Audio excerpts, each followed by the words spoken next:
লক্ষ্মীপুরের ইটভাটায় দেখা গেল এক অবিশ্বাস্য দৃশ্যর, যেখানে একটা চিতাবাঘের সাথে লড়ছে সাধারণ এক যুবক।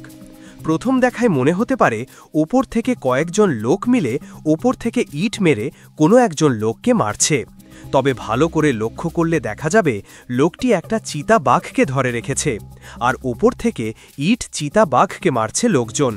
ছেলেটি একাই লড়ে যাচ্ছে, কেউ তার সাহায্যে যাচ্ছে না।